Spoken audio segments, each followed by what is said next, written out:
Okay, this is Sheikh Uthman at Weber State University.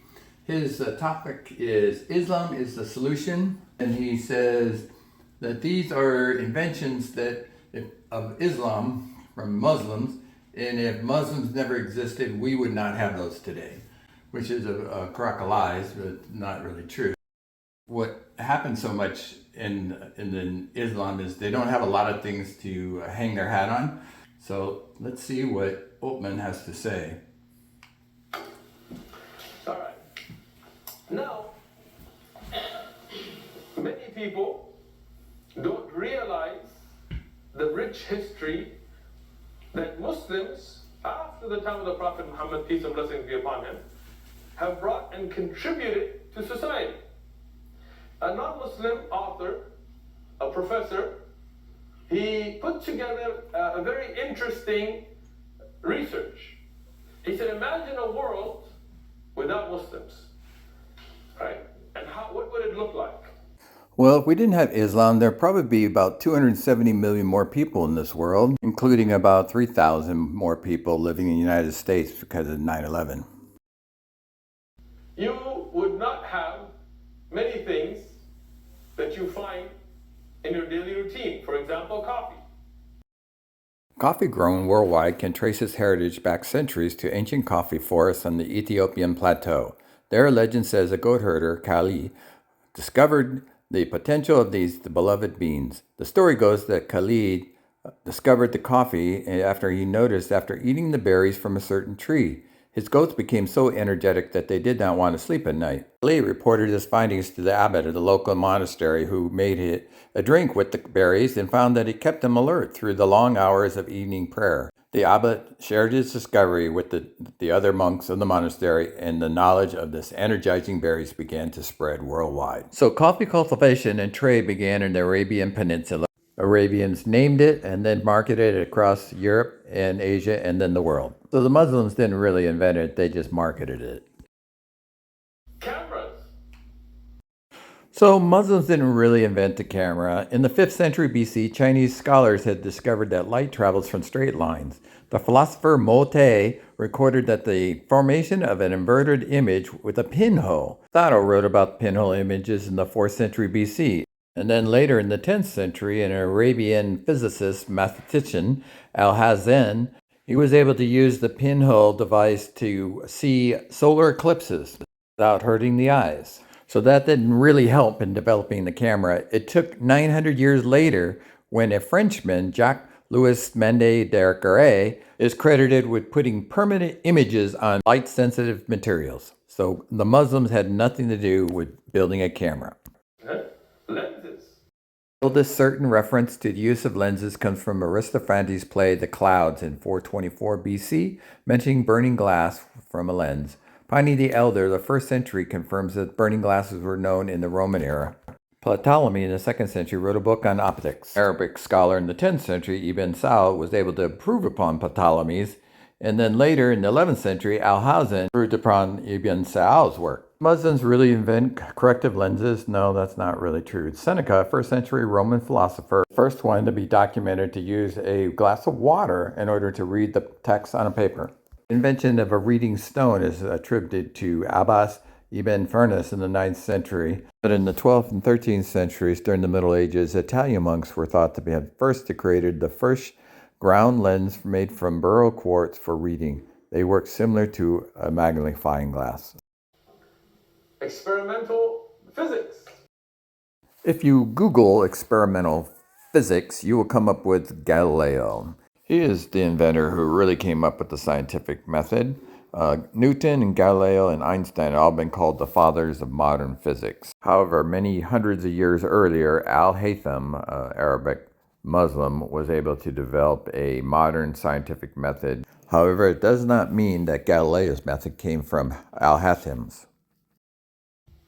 Chess. No, chess was not invented by Muslims. The history of chess goes back to nearly 1,500 years to its earliest predecessor, the Churachenga in India. From India, it spread to Persia. Following the Arab invasion and conquest of Persia, chess was taken up by the Muslim world and subsequently spread to Spain and the rest of Europe. The game evolved roughly to its current form about 1500 AD. Treatment of cowpox. So cowpox is a viral skin infection caused by cowpox or the catpox virus and can cause smallpox. Cowpox is similar, much milder than smallpox. There is no cure for cowpox, but the disease is self-limiting. So if you get lesions, you usually heal up between 6 and 12 weeks. So having a treatment for a non-fatal skin rash is not really that big of a deal. So Muslims or no Muslims, they're still going to heal between 6 and 12 weeks. Soap. Muslims did not invent soap. Babylonians had their formula for soap in 2800 BC. The Egyptians had their formula for soap in 1550 BC. Israel, Levant, they had their own way of making soap. And then Pliny the Elder, who's writing chronicles of life in the first century, describes soap as an invention of the Gauls of Western Europe. Before the first century, Chinese developed detergents similar to soap. It was manufactured from different plants. In the second century, the physician Galen described soap making using lye. So finally, we come to the 9th century, and then we have Muslims making hard toilet soap with pleasant smells. Without Muslims, we still would have soap. Crankshaft.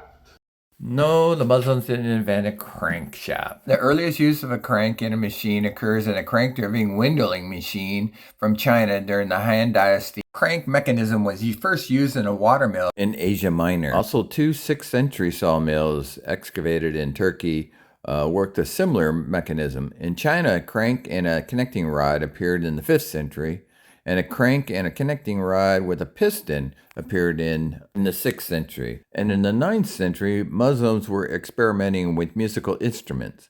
They were inventing things like a flute playing machine from steam power, and they were able to work the first programmable music sequencer and the first example of repetitive music technology. So rockers and rappers and DJs should be thanking Muslims for that innovation. Combination locks. Muslims did not invent combination locks. The combination lock goes back 6,000 years ago to 4000 BC. A combination lock was discovered at a Roman period tomb dated the 4th or 5th century BCE. Muslim inventor al-Zazari documented a combination lock using 12 letters from the alphabet on a chest. So the combination locks weren't invented by Muslims. They were there long before them. And so if Muslims never existed, we still would have combination locks. Internal combustion. I can't find anything in history that says the Muslims were involved in internal combustion. In the 19th century, 1806, they developed a hydrogen-powered engine. And then a year later, in 1807, they were able to build a piston combustion engine, then used it to power a boat up the river. Fountain pens. I'm a big fan of fountain pen. According to one Muslim historian, the Fahmid Kalimad Alim-Azz-Din Allah in Arab Egypt demanded a pen that would not stain his hands or clothes and was provided with a pen that held ink in a reservoir, allowing it to be held upside down without leaking. And there's compelling evidence that a working fountain pen was constructed and used during the Renaissance by artist and inventor Leonardo da Vinci. 1636, a German was selling fountain pens in a magazine. In 1663, Samuel Pepys was referred to a metal pen as to carry ink. Noted historian Hester Dorsey Richardson documented a reference to 3 silver fountain pens worth 15 shillings in England during the reign of Charles II. And then we have a patent by the French government in 1827 and a patent by American in 1867. There's very little evidence that the Muslims had anything to do with the invention of the fountain pen. Architectural innovation. Surgical instrument.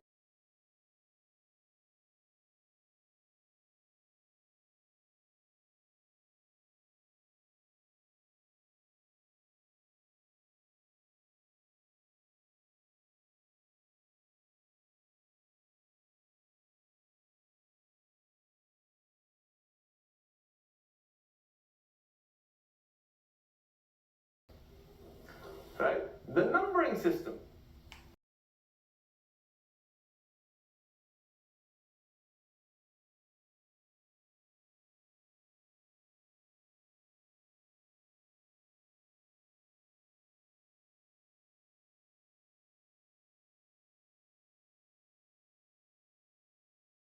Anesthesia, next time you get your teeth pulled out, you're welcome.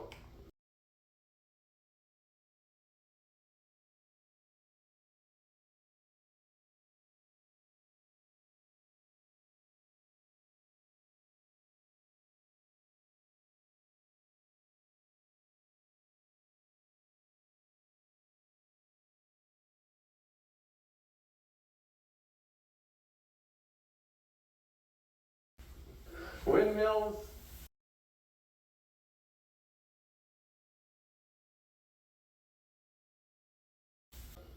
algebra, sorry.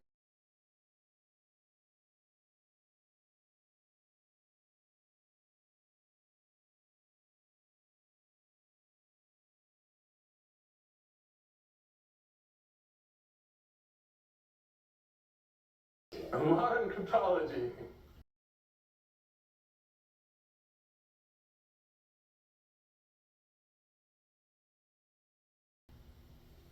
If you imagine a world without Islamic morals,